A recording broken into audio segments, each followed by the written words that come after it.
Starting out in the audiophile world can be difficult. How much do I need to spend? What wattage do I need? Do I need silver-plated titanium gold cables or lamp cords?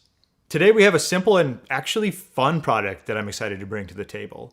It's the Douk ST-01 Pro. This is an integrated amp coming in at the almost crazy low price of $139. So when I say integrated, if you're unaware, it means preamp, power amp, plus a DAC inside, along with several other components that I'll cover a little further in. An integrated amp is a great place to start if you're new to audio and you're looking to put together your first system, or in the case of someone like myself, these little integrated amps are perfect for an office or as a secondary system pretty much anywhere. Looking at the back, we have a Bluetooth antenna. It's not going to be my main input, but if it's yours, it did have excellent range. Next to that, a USB for plugging in an external drive. Then what will likely be my most used input, the RCAs. This has a built-in DAC and it actually sounds pretty good out of the box for $139, but I have plenty of good external DACs lying around, so I'm likely going to use those. Most of my testing actually had this paired with an Eversolo DMP-A6, which has a pair of 9038 DACs that sound really good. Next to that, coax, optical, and USB to round out the top. There's basically inputs for everything here: phones, computers, tablets, TV, CD players, etc. Inputs for streamers, enough for me in my office, but with the range that these offer, you could really utilize this anywhere you needed to put together a budget system. On the bottom row, we have a line out. This is where you're going to plug in your powered sub. And yes, this one is variable. Rather than a fixed output that you sometimes see on these, you raise the volume of the speakers, the sub will follow. It's honestly absurd how many of these have fixed. When you have an amp like this that you're in all likelihood going to be pairing with small bookshelf speakers, that would greatly benefit from a sub, so I don't know why they wouldn't always be variable. I know I, for one, won't be manually adjusting the sub volume as well as the speakers, so I'm thankful that they included it here. It's one of the most frequently asked questions when I cover these desktop-sized amps also. Filling the middle, we have the speaker outputs, the usual suspects here, but plenty of room for banana plugs, and then the power supply input. They supplied it with a 24 volt 4.5 amp, but if you look close, they actually do list this as 18 to 30 volt capable, so there's likely some more room there for more wattage beyond the stock specs if you want to take that risk. If you could, please like and subscribe if you enjoy this type of content. I have a lot more good content on the way. In fact, it's kind of piled up at the moment. Amps, speakers, streamers, and some DIY, so stay tuned for more to come. Looking at the front, we have a nice clean design. The volume meter on the top right is multifunction on these. It controls volume obviously, but also selects between the various inputs. As you push it in, it lights up the selected input on the side here. This works just fine, and I like the clean input selection, but would prefer some markings to know where I have the volume for reference. This is one that'll spin endlessly, so you just have to get used to that. The tone controls below add plus minus 6 dB. I leave them mostly neutral, but fine-tuning a little bit, more or less, can be useful in some of these depending on your speaker pairing. Like the volume control, on the next version, I would suggest tone control detense. It's not a deal breaker by any means, but it makes lining up to neutral a lot easier. And then of course we have the VU meter, and honestly, that's just fun. For whatever reason, that's just the magic dial for audiophiles. And an actual physical meter beats out the digital that we get on other products today. The only thing that would have been better would have been 2 dials, but I get it. It's a small package and there really isn't room for it.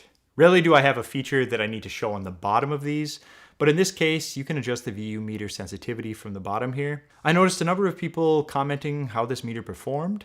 I think for most people, they just missed it. With a small screwdriver, you can pretty much get the meter doing whatever you want. Looking at the top, we have a pair of tubes. I can't tell you a lot about the included tubes, beyond that they are 6K4 tubes, and if you look at the Douk Audio website, they give you a number of tubes that are compatible replacements. I have no doubts that some of you know some upgrades for these, so please comment below and let us know what you think there. Either way, we don't have a lot of info here, but I don't have anything to complain about either. The sound is good and the price is right. Now let's talk about power. These advertise 100 watts per channel, which just isn't going to happen in its current configuration with the included power supply. It's possible with the right power supply, but that's on you if you want to experiment further on this. What I can tell you is these have been dynoed at 30 watts into 8 ohms and around 50 watts into 4 ohms, limited by the power supply. This is less than the 200 watts, but I can honestly tell you that this went a long ways if you pair it with the appropriate speakers. Bookshelves won't be an issue for the most part. Just stay above 86 dB. right around there. I even tested these on a much larger pair of KLH Model 5s, in which it actually performed a lot better than I would have expected. Talking about appropriate equipment and volume brings me to an important point here. Do you realistically know how loud you listen to your music on average? Let me know below in the comments if you've ever measured this. Were you more or less than you expected? I have a top test meter here. This is a TS-501B. It's a simple to use meter that is relatively cheap, that can help you understand where that threshold is and maybe how far to push it for the future sake of your listening. Exposure to loud noises over a long period of time can cause irreversible hearing loss. Therefore, it is crucial that we take care, and caution should be exercised. At the very least, just try to limit exposure above 85 dB to short periods. Above 85 dB is getting pretty loud, but you're unlikely to really have any idea on this unless you take a brief moment to measure it. Just see where you land. Well, that's my health pitch for the day. I will link the top test meter I use below in my description. So where can I see these being used? My first pick is going to be in a small to medium sized room. An office space on your desk is really the perfect spot. A large room is going to be a bit more of a challenge. This amp was great up to a modest listening level and loud in a small to medium sized space. But if you're trying to fill a large wide open room with high volumes, you'll likely run into some distortion if you push this little amp to that extent. These could easily be a great first time buy for the new budding audiophile. You're getting into something about as cheaply as you could with this many connection options, and you're not sacrificing a bunch of connections for poor audio quality. These actually sound really good. So what do we get in the box with these? They include the amp itself, 2 tubes. There's no mention of how to handle these, but just as a general precaution, I would avoid touching the tubes with bare skin during the install.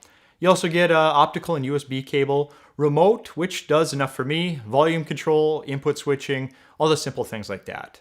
No batteries included, so the 2 AA batteries are on you, then the Bluetooth antenna and the power supply. It's nice they included the optical and USB cables. You could have this up and running paired to your PC right out of the box, or even your TV or a streamer. So breaking this down, what I really like: price to performance is top notch. A good sounding integrated amplifier at $139, that's tough to beat even in the used market. It also has a good selection of inputs. These pretty much pair with anything you might need. I really don't have any further needs here for the product in this range. I also think the sound is really good for a $139 amp. And it's packed with a number of features. It's not the best thing since sliced bread, but it is actually competitive above its price point. It's a bit of a vintage sound that plays nice with all genres, as well as poor recordings that can be a bit painful on a detail-driven speaker or amp. It has limitations, of course. No surprise really, but as long as you pair it with the appropriate gear, it does its job well, and it's unlikely you'll have any complaints. If you're a detail hunter, you might want to go a different direction than this, but in all honesty, if you're into highly detailed speakers and amps, it's unlikely you're looking at an amp with tubes in the first place. This has its place, and I think they have priced it perfectly for that spot. And of course I have to mention the view meter. You have to include that in the likes. It's almost hypnotizing watching it bounce sometimes. I think they know their market well enough to know people like the nostalgia items like this.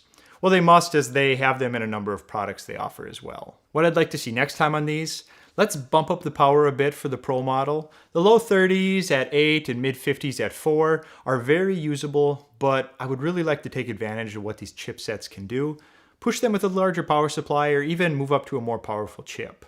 I realize we're just talking more heat, and I get that, but I just like to look forward to the designs evolving.